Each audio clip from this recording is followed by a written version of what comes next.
Yeah, there you go. There you go. It would be okay with me. Oh no. I'll tell the one that I told you after you told me that when we were playing golf last week, and Mahoney and I got. I guess it was must have been a football weekend, and we got so drunk and we called out for a pizza, and then neither one of us were sober enough to write the check, and we asked the driver if he would write the check for us. So Mahoney had a check then too, huh? Oh man, he's had checks forever. That was back on University Street in Columbia. They'll probably write his undertaker a check that'll bounce.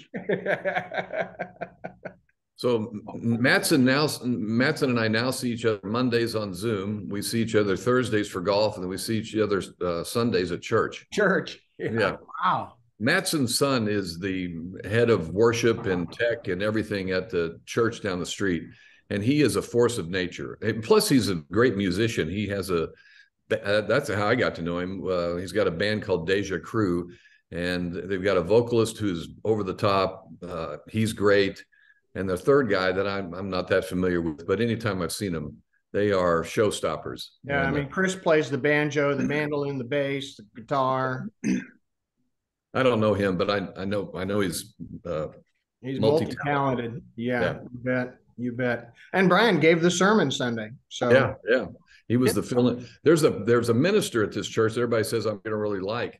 I've gone 3 times, and she's managed to avoid me all 3 times. Okay, back to the show. All right. Especially all of you senior citizens, I thought you would appreciate this particular selection. And it's called Young at Heart, and it's the Young at Heart Chorus. And these guys have been around since 1982. They got started in a senior citizens living center in Northampton, Massachusetts, which is where their home base is. And they're still going. And I discovered when I got online and started doing more than just, a wiki, they've got their own website.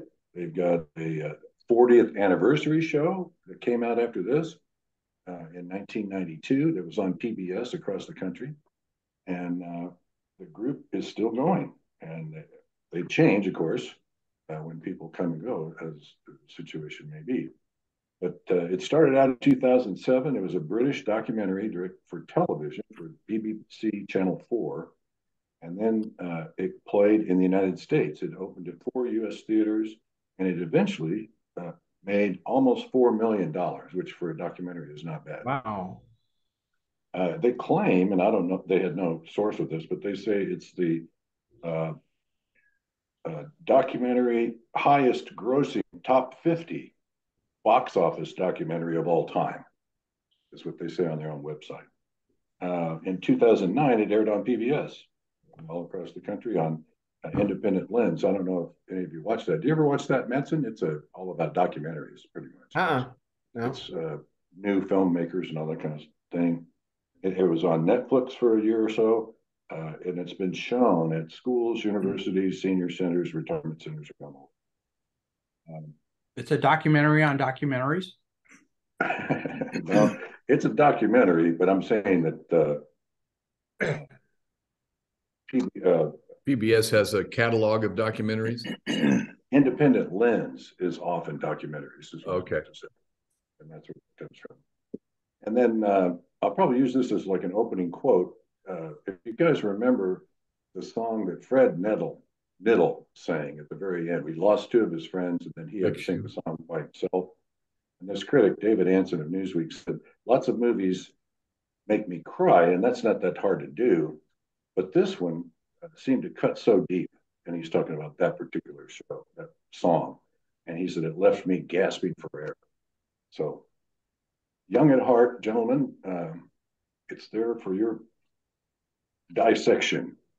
Well, just so you know, my wife enjoyed it so much watching it with me that she's upstairs. My daughter and son-in-law are in town for a week for Father's Day and birthdays and a wedding and stuff like that. And they're watching it right now. So I got kicked downstairs to the patio. So, but she really enjoyed it, as did I. It's just, it's got a little watery eye to it, but it's just life.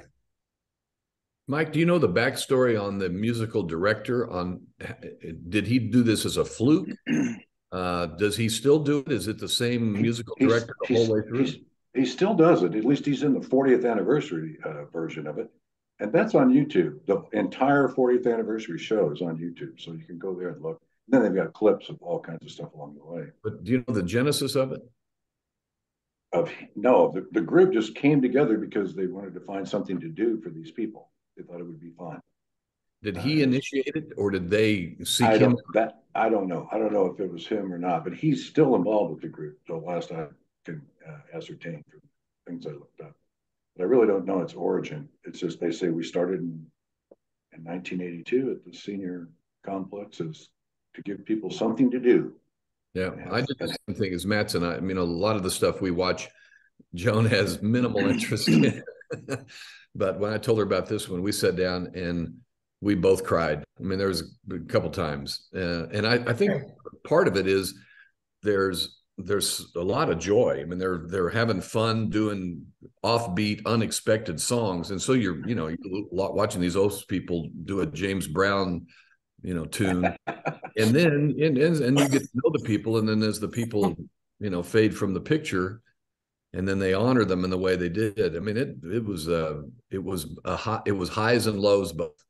But even the highs when you're watching that prison show, I mean, I cried there as much as I did any of them. I mean, you just see how much it touched those guys. I know, and they were singing "Forever Young" when they went around and showed you all those different guys, tearing up the hardcore guys. I guess I don't know. It was like a minimum security. Yeah, it must have been. They had dogs. One guy had a pencil behind his ear. I didn't think they allowed that in prison. Yeah.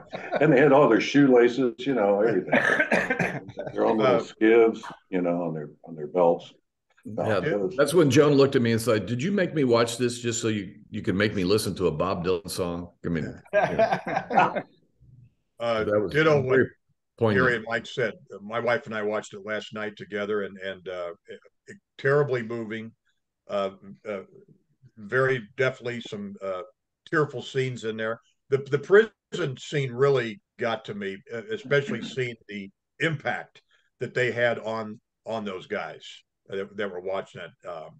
It might have been some kind of minimum. Still, prison is prison, So you could tell that they were touched deeply by the performance, the way they interacted with them afterwards. So I thank you for recommending this, Mike. It was excellent. I would have never found this, Mike. Nor I. I got that my brother sent this to me back in the early, whatever, when it first came out, 2007, 2008. And he's an art therapist. He tries to get people to create art to help them with their problems in psychological ways and stuff. And there's not much that he likes on movies in general. I'll say, hey, I saw, whatever, Inception, or saw this or saw that. And he'll say, yeah, my wife and I were in it, sort of thing. And she's also an art therapist. They met in graduate school. But on things like this, he's right on top of it, because he's using that kind of stuff to show it to people and give them a different perspective. Wonder how different the movie would have been if two cast members had not died in the process of making it. I mean, it's not like you wish for that, but if you are handed that as a documentary maker, then you feel like I'm on more than just a documentary. I'm on something special, and you got to figure out how to honor that without being maudlin or without being exploitive. I mean, but in a way, that was a gift that the viewer of this movie got to see how this choir dealt with that, because if they've been doing it for 40 years, it's got to be part of their DNA. It just, it's happening all the time. And we got a glimpse of that.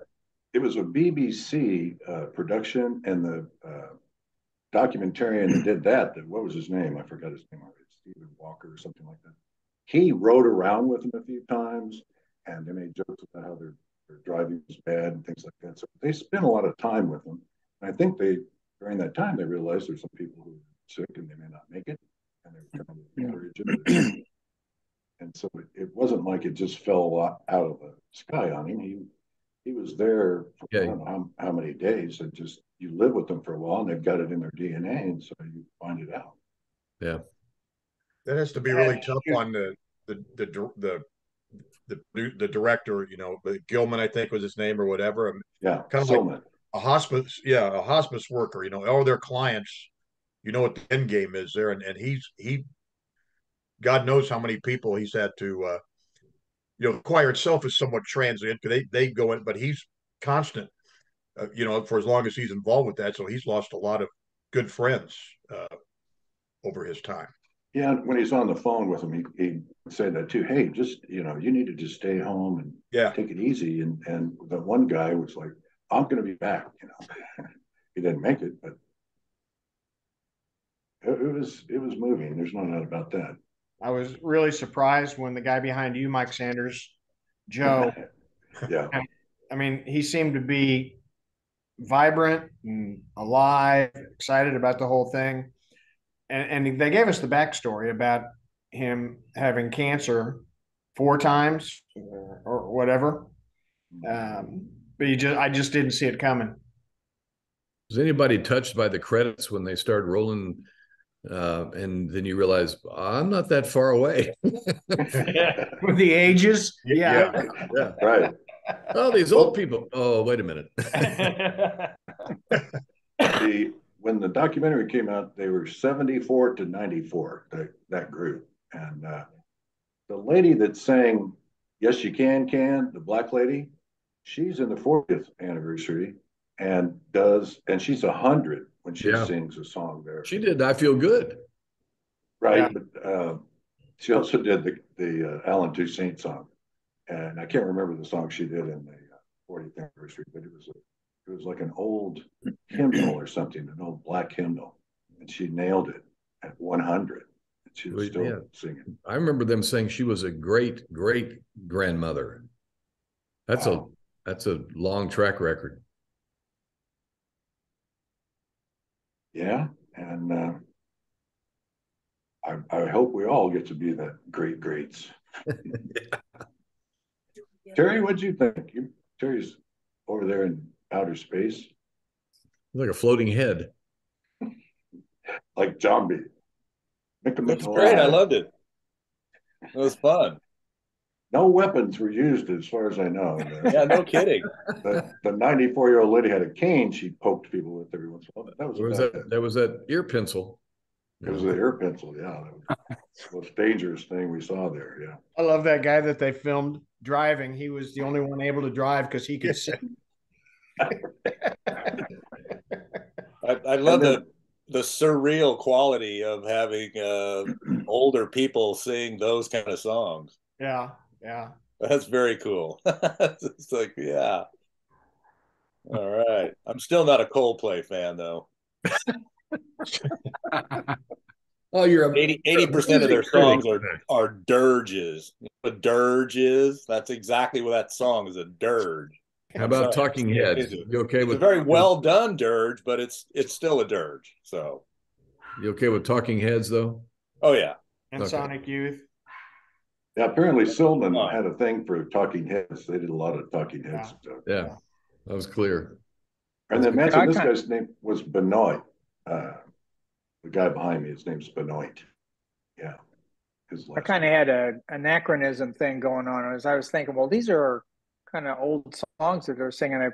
Then I had to build into that the documentary was not brand new either. And so the songs that they were singing were not as old as you think of them being now. That was kind of a realization for me. I know that sounds kind of simplistic, but I wonder what they're singing these days. That would be interesting to hear what their current repertoire is. Yeah, Mike Sanders, when was the 40th anniversary? What year was that documentary? 82, 92, 2002, 2012, 2020, 2020, I guess. Okay. Or 22, 2022. Is it just a concert or is it a documentary like this? It's a concert. Okay. It's just an hour. I think it's an hour long or something like that on YouTube. And don't use the at symbol when you write it. Okay. Put Young at Hearts, even put the apostrophe in it. 40th anniversary. For what it's worth, I had to spell it out when I looked it up on what do I look things up on? Run real good. Yeah, real good. Or IMDb will goof it up too. Yeah. You guys heard about this thing, Google? Yeah. That works. Was it for free on anything? Yeah, the Google, the 40th anniversary is free. You can look at it right now if you wanted to. Yeah, but not this movie. Not the movie. Not the movie. No, What'd you think, Bill? What now?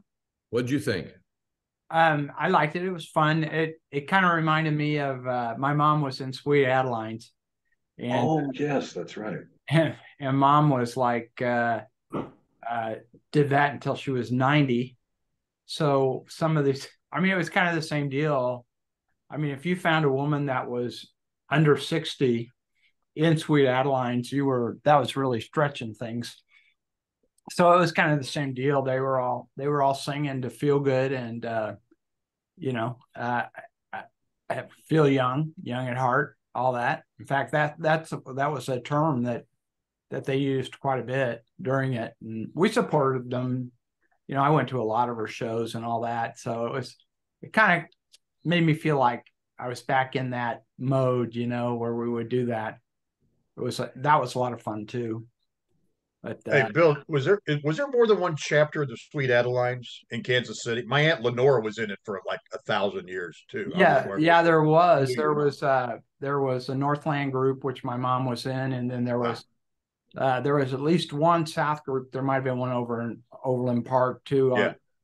And I know there's a St. Joe one, and then you start getting into what's the same thing called for the men? Barbershop Quartet. Yeah, Barbershop Quartets. Of course, they didn't harmonize like that in this show, did they? They would just take popular songs apart and put them back together. Yeah, this was just a chorus. Yeah. It was cool that the songs during the whole thing, the songs they were kind of struggling with, like the James Brown song and the Can or whatever. When it got time for the performance, they performed it flawlessly. Hit it out. That was one of the great threads through the movie is you got to watch them go from not really liking this song, not really understanding it, and being him telling them, well, then let's just forget it. And they're like, no, we're gonna figure this out. That was great. Well, and they had the conversation. There was 2 or 3 of them they featured for a moment that just said, if and I can't remember, it was the old guy who drove, but he said, if you forget it, you just keep on going. Right. Yeah. Blow right through it. Showbiz. That's it. I'd like to hear him do Teen Spirit. Come As You Are. There you go. How about American Idiot? That'd be a good one. And talk about them doing that Manfred Mann do what diddy diddy. I'd like to hear of that. I went to the website or the Wikipedia site for Young at Heart, and they really don't give much. It's like they only have like 4 or 5 paragraphs about them, so it's kind of hard to tell what they're doing right now. I mean, the last they've got their own website, and it's I'll send it to you guys when we're done, maybe. I wonder what the COVID years did to them. Yeah. Probably wiped them out. Yeah. No, it's called youngatheartchorus.com. It's their own webpage, and it has history about merchandise and you can get on a mailing list if they're going to be in your town and that sort of thing. They have actually traveled around the world. They have gone to Europe. That's how BBC found them, right? They were touring in the UK, right? Yeah. Yep. Terry, I don't know if you watch 60 Minutes. I don't watch it in real time, but I record it and watch it occasionally. But apparently David Byrne was featured yesterday. If you're a Talking Heads fan, plan to watch that later tonight. Did anybody see 60 Minutes yesterday? I did, yeah. Did they put those on YouTube, or where do you watch? Yeah, they do. Well, I just record them on my YouTube TV network channel. I mean, I tried to watch it, but my recording was, and I'm on YouTube TV too, but I couldn't. It came up and it was over. Did you watch it real time, Pete? Was it on at 6 o'clock like it? Well, let's see. The golf had playoff, like they had 4 playoff holes on the RBC, the Canadian Open. That probably screwed things up a little bit, time wise. I haven't seen it, but a friend of ours who knows that I'm a David Byrne fan emailed Joan and said, "Tell Gary to watch this." So I was going to watch it later tonight. Yeah. So I wouldn't think Bob Silman, I wouldn't think that would be a very high paying job. No. Well, and then in the 40th anniversary show, he's all gray and his hair is really, really long. So you can tell he's aged quite a bit. You know, he was 53 when the original one came out. And so he's going to be eligible to join the group shortly. Yeah. I thought it was interesting that they all talked about what a taskmaster he was. You know, Betty, the black lady, would say, "That's hard doing all those cans. That's hard. he's making us do this, you know." And I guess you'd have to feel comfortable with yourself to be able to give everybody else trouble. And then, like Whitaker said, sometimes he just throws his hands up and goes, "You know, we don't have to do this. We got other songs." He kept telling that one guy, I think his name was Bob, that couldn't get his line right. He goes, "It's only 2 lines." He goes, "That's all you got to do. It's 2 lines." And he goes, "Can't you get that?" And he's like, "I'm working on it." I feel good, like sugar and spice. No. And then I thought the band was pretty good, really. I mean, they had a pretty good backup band there. That was, and they enjoyed it. Yeah, you could tell. You know, when my dad was in the nursing home, they had a guy come. They had some kind of music every Friday afternoon, like it was happy hour. Called it happy hour. The senior center, of course, didn't serve anything but Kool-Aid, but he really enjoyed that. I mean, I went to those often. Sometimes it was one guy on a guitar. Sometimes it was some lady playing the piano. Sometimes it was a school chorus or something, you know, or a band or whatever. I can see where you could make a living doing that, going from nursing home to nursing home. As a matter of fact, in my days as a blues disc jockey and all that, the jazz. I won't be ready to eat anything till after 6. A little bit of rice. I'm trying to avoid it these days, but I can have a little bit. Terry, what's for dinner? Mute him up. Rice. Oh, okay. Isn't that from Hee Haw? What's for dinner, Grandpa?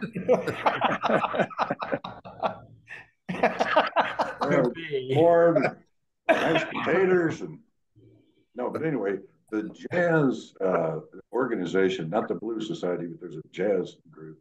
They actually pay old performers to go to nursing homes and schools for young people. They'll either play for young people or old people just to get a paycheck because they can't get gigs anymore. So I can see where there's enough venues for them to play around if they want to try to make a living. No. Joan's mom is in an assisted living facility, and she's in the memory care unit now. She's not in the general population. But when she was, they had concerts, and the bands or the groups that would come in and play, you could see them in a lounge, you know, somewhere on a Friday or Saturday night, but you could find them Wednesday afternoon at a nursing home, you know, earning some spare change. Yeah. And in a very appreciative crowd. Yeah. Speaking of memory care places, it's been the observation that sometimes people who seem completely out of it will sort of turn on with music and they'll remember words. Sometimes they can remember how the guitar part goes and other things like that. The minute the music goes off, it's like the switch goes off and they're kind of deflated.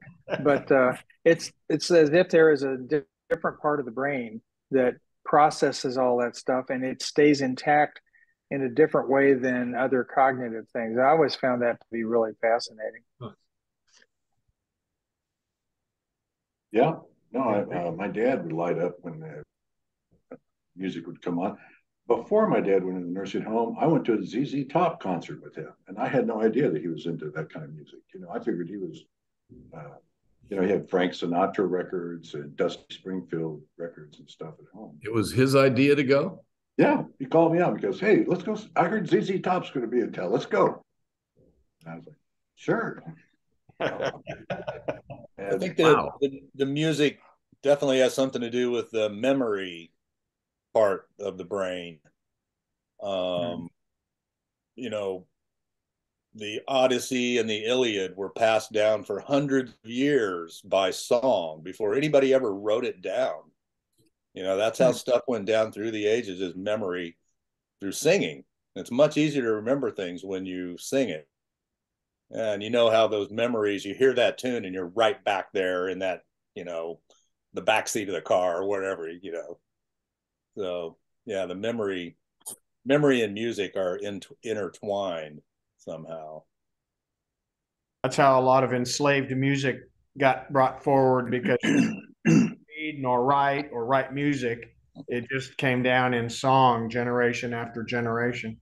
Yeah, field hollers is where they came from, really. Mm-hmm. Field hollers. Yeah. And they weren't allowed to have drums because they were afraid that they could communicate with other slaves and other plantations and that sort of thing. So having music instruments around was almost verboten. But, all right. Well, I'm glad you guys enjoyed it. And very much. Wonder what mechanism would exist other than a club like this. Other than you recommending it, the other 6 of us would never have found this. And it's a treasure. I'm trying to figure out, how do you make something like this available or make people aware of it without you stumbling on it, or however you discovered it? It seems a shame that something like this would be lost and stuck in the archives and almost impossible to find. I don't know why it wouldn't play in senior centers, and it's a shame if they had to rent it for $4 or whatever on their streaming service. But you'd think they might rise to the bait of seeing people in a similar situation enjoying themselves and stuff like that. Well, I sent an email to everybody about next week. I've got my 4 grandkids together. I would not hesitate to show my 4 grandkids this documentary, just because of it's got a great story. The people are having fun. It's got some real life, life and death things in it. But I think they would be attracted to it, and I think they would watch it and appreciate it. And I think they wouldn't turn, it's a bunch of old people. I think they would appreciate it and give it their attention. I can just see them fighting over it. Frozen. No. Young at Heart. No. Frozen. I know, but I think a lot of times that we think about these kids, especially young kids with their perceptions, we look at it and we say, here's a bunch of old people singing songs from our era. These younger kids, they'd be saying, look at these old people singing these old songs. Yeah, I had that thought as I was watching it. I was sad and cried a little bit, and because I think I could identify so much with what was going on. I would be interested to see what a group of teenagers would do in reaction to this, because they're not anywhere close to this part of their life. But I think Gary's right. If you could just get them engaged, that's the trick. How old do they have to be before they start thinking about the story instead of just, does this fascinate me on a superficial level? Well, I think we got a glimpse of that at the prison. Those singers were 30, 40 years older than those guys, and they had them in the palm of their hand. Yep. And you could tell as their reaction to their singing, they were thinking about, I'm internalizing this. I'm thinking about, what I'm missing out on, or what I could be. These old people are obviously taking life the throat and squeezing everything out of it. And here I sit in a prison uniform. You could tell that they were internalizing what was happening. Yeah. So I would hope Young at Heart at Folsom Prison. I could just see it now. Yeah. Well, Sanders, Joan and I watched this afternoon the Mary Tyler Moore special you recommended, that documentary. What'd you think? Well, I thought it was very well done. Joan, she was going to college during the Mary Tyler Moore show years, and she's told me it over and over again. On a Saturday night, her date night did not start until after the Carol Burnett show. There was a whole lineup. Now we are in bed by 10 o'clock. Back then, she didn't leave her dorm or her apartment till after that whole Saturday night lineup. So she very much internalized Mary Tyler Moore, and she intended to move to Jackson, Mississippi, and live in an apartment and be the independent professional woman. I screwed all that up for her, but that was her intention. So I thought it was well done, and I think Joan even has a greater appreciation for her now, seeing the whole range of things that she went through, the stuff on Broadway and the movies and everything. It's easy to categorize her, but she was keen on not being pigeonholed. Anyway, I thought it was well done. And to me, the Chuckles the Clown episode is just I don't know how many of you guys have ever seen that. I think that used to be a YouTube clip where you could just watch 4 minutes of that. But when they went to that scene, Joan started quoting before, like a song and dance, a little seltzer down your pants. But the fact that in that scene, when everybody else is being maudlin, she's busting up. And then when they give her permission to bust up, she goes into, sad mode. I mean, that's really, for sitcom TV, is some pretty brilliant acting. She had some chops. Any other recommendations while we're talking about them? I started in on Righteous Gemstones. Oh, did you? How's that? We were talking earlier about Brian being at the church. It reminded me of the Mike Matson family.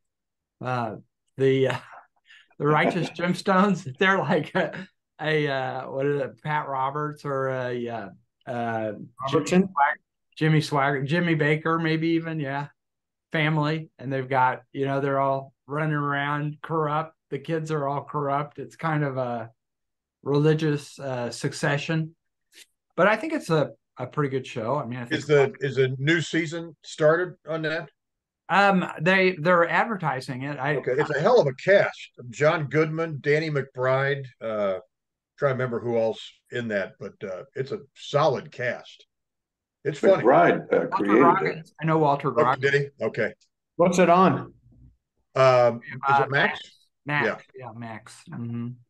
Now that I'm thinking about it, Brian Matson is a musician like Jimmy Swaggart. He's also got some technical online skills, and he's getting ordained. I mean, he's going to be the next TV preacher. So watch your wallets. Watch your wallets. You read my mind. Yeah. And if you're down here, you can grow toes. That's right. Well, and Jim Baker could be his mentor. He lives in the hood here. Uh-huh. He's one of our neighbors. Oh boy. I tried to get him to speak to our Rotary Club, and our Rotary Club was all for it, but he wasn't. I was also fortunate enough to go see The Little Mermaid last week. How was it? I mean, it was good. It's good. My 5-year-old granddaughter, she liked it real well. And what's his name? Lin-Manuel. He did the lyrics and stuff like that for it. So, and produced it. So Did you like it on your own, or did you like it because she liked it? I liked it on my own. Fine. Yeah. The special effects were good. And the music was good. I think it'll be one of their good, another solid Disney show. And no, I liked it on my own real well. I'm not sure I would have gone on there on a date night, but and if you'd have showed up on your own, there could have been lots of questions. They'd have said you in the audience. Excuse me, sir. Would you and your raincoat follow me? Leave your candy. I like those fishy girls. Um, I don't think I mentioned this last week, but there's a documentary called Coded Bias that's on Netflix, and I think it's pretty good. We've been talking a lot about AI lately, and all of this has been done with white people writing the code. White guys wrote this all up. And so it really doesn't, it leaves black people out. They showed some examples of like facial recognition. They were going to give this to all cops around the country. If a bad guy walks by you, you're going to see him because it will tell you. It's wrong most of the time.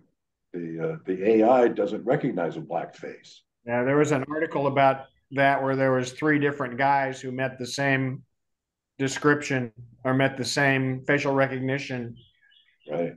catch. 3 black guys. Yeah. So anyway, it's scary. What's the name of it? It's Is that a documentary? Yeah, it's a documentary called Coded Bias, BIAS. So the computer thinks that all black people look the same. Right. Yeah, Because all white people wrote the code for it. right. But now they're starting to have black people that understand code, and it's really revolves around this woman who discovered this when she was doing a paper when she was at MIT or something, who was black and realized that this was a bigger problem than you imagined.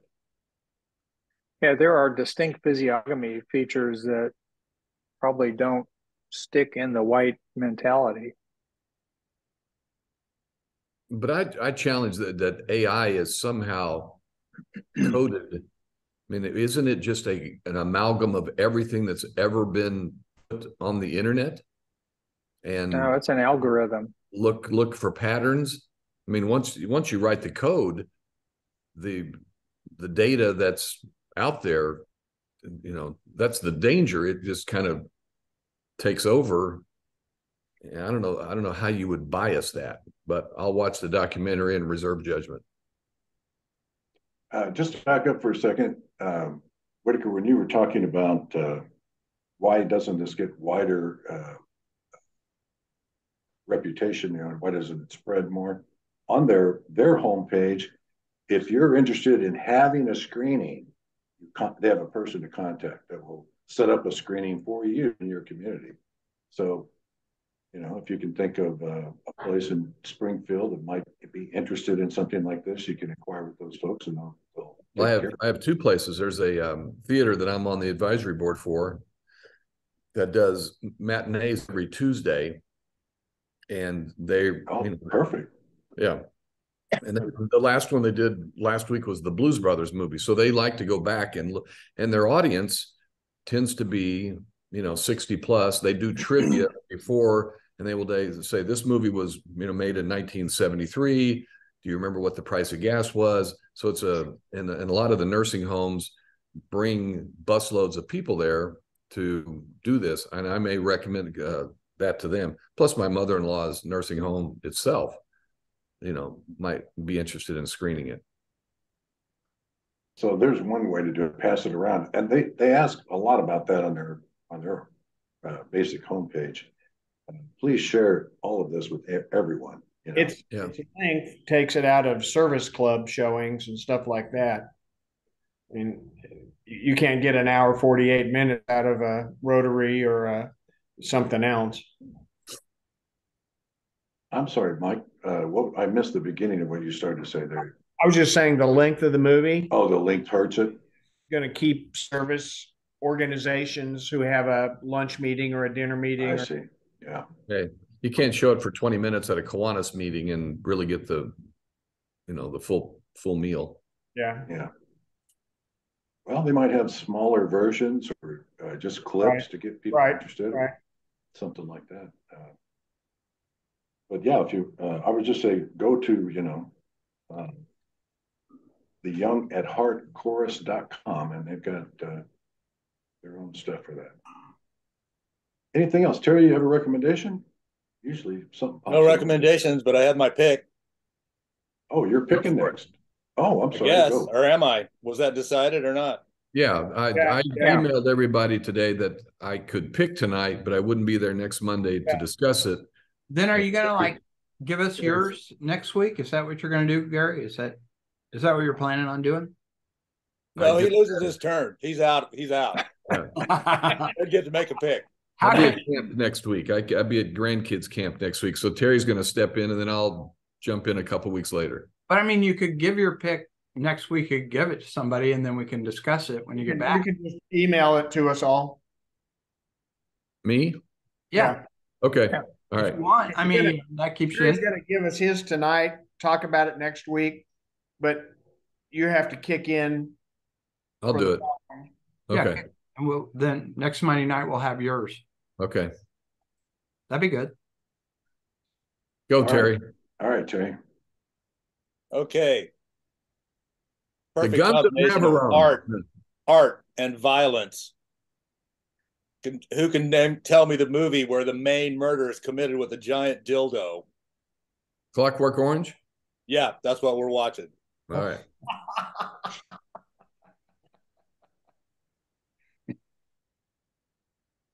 Didn't see This is that. the non-violence guy? There's nothing violent in that movie. No, nothing graphic, really. There's nothing really graphic in it. You know, it's a play. It's all made fun of. You know, nobody's pulling out a pistol and killing 12 people within the first 5 minutes of the show. It's the art, you know. I like the art. It's all intermixed with that. And I think it was very prophetic. It came out in the late 60s, early 70s, I forget. But it's you know, it's a lot of the stuff that being portrayed there is basically come true. All the operant conditioning. Yeah, and that's it. It also brings up the moral aspect of the conditioning. Right. Yeah. So Manson was saying, do you know where I get to watch it again? I just watched it a couple of weeks ago. It's like, okay, now I get to Where'd watch you it watch it? time. Where'd you watch it, Terry? It's on, I don't know, whatever, YouTube. It's on Max. It's on Prime. I got a subscription to that. Whatever. It's on Max and Prime. Whatever. The Korova milk bar. Yeah. A bit of the old in out. Yep. Oh, my droogies. Yes. Yes, exactly. Is there anybody on this call that has not seen that movie? I haven't seen it this century. Yeah. Yeah, you're right. I have seen it this century, as a matter of fact. I watched it a couple of years ago just for the hell of it, you know, because I hadn't seen it. The music's fantastic too in that movie. Yeah, yeah, Beethoven. Yeah. Even the turntable is fantastic. Yeah, yeah. Is that micro cassettes? Stanley Kubrick? Yeah. Yes. Yes. Malcolm McDowell.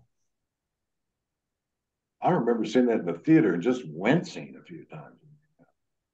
You know, the movie poster for that is great too. It has one eye with the makeup and the top hat, or the bowler hat and stuff. That's a very memorable piece of art by itself. I saw it at a theater in Columbia. I did too. I did too. Whatever the theater was there on Broadway.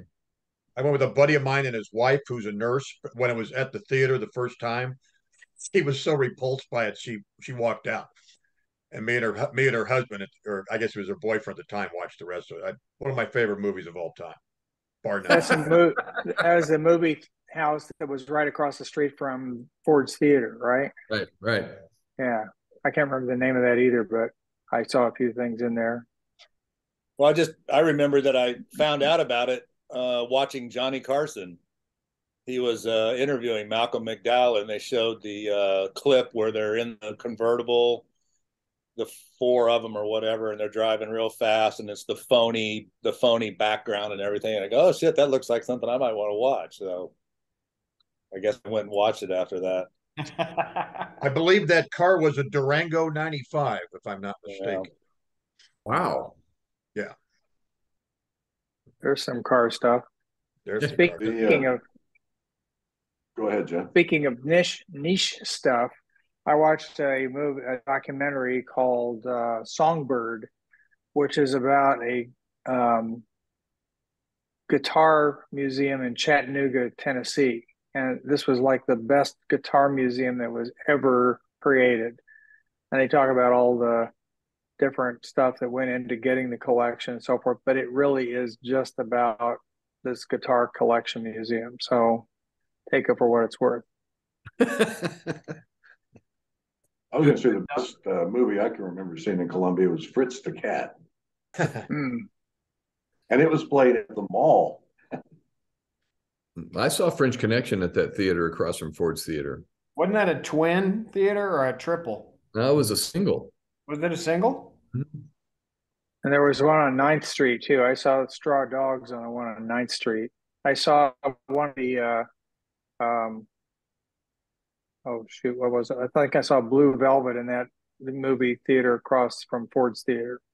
Oh boy. There's one I expect Terry to come up with sooner or later. Oh, that was a distinct possibility. Oh, That might come later. Don't fuck with me. guess who just showed up? How's Portland, Terry? That's great. God, I can't believe how much I miss hanging here with my friends in West Lynn. And that concludes tonight's show. There's Now Donna. that Donna's here, it's all time Oh, to hi, sign off. Donna. Okay, now we can start talking about the movie again. All right, Yeah. let's start over. Yeah, the old lady's here. Oh God, I have been through hell and back. Just got back. I was supposed to be back at 10 o'clock this morning here in Sarasota and just walked in maybe 10 minutes ago. Oh, from Springfield? From Springfield, right? Because the keys to the car were left in Springfield. Oh no. Yes. And then anyway, it's a long, but anyway, we're home and everything is okay. And so I'm just gonna watch the the recording and that'll be that. So did you watch the movie? I had seen the movie years ago, which I loved. Wow. But I was planning on watching it today before tonight because I thought for sure I'd be back in Sarasota. So I did not get to see it. I just remember it being funny. I just remember James Brown, an 85-year-old man doing James Brown. It was just pretty funny to me. All right, since you're family, I have to ask, who forgot where the keys were? Well, the truth, Roland is so good. And this is your chance to throw him under the bus. Come on. I would throw him under the bus, but when we got into Sarasota, we just kept on looking, and I pulled his suitcase apart. He pulled it. I mean, we must have looked 4 times. The keys were actually stuck in a newspaper, in the fold of the newspaper.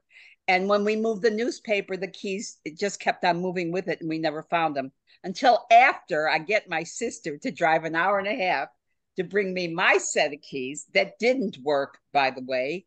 And they had to drive us back, and now tomorrow we'll have to go back again. It's been just hell. So you had the keys with you? You had the keys with you all along? All along, and we didn't know it. And I'm telling you, I looked, he looked, I looked twice, he looked at least 3 times.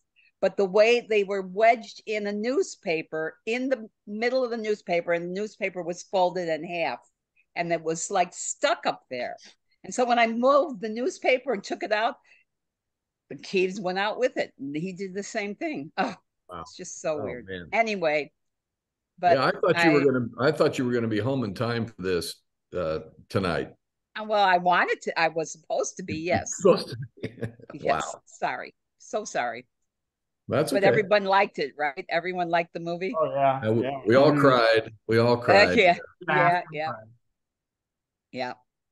I'll watch it again just because. Yeah. Have you seen Clockwork Orange?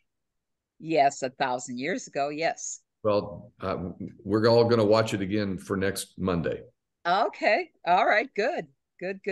Oh, violence. Yeah. Yeah. Terry Atkinson, who disdains violence, is recommended it. Yeah. Terry, what? Excuse me, am I hearing correctly? Yeah. Hey, the murder weapon is a giant dildo. What can I say? Technically, it's not violence. It's ultra Ultra violence. violent. There you go. Yeah. Ultra violence. That's not real violence. Oh my gosh. Well, great. A Clockwork This is Orange. like Quentin Tarantino type violence. Yeah. Just ridiculously over the top.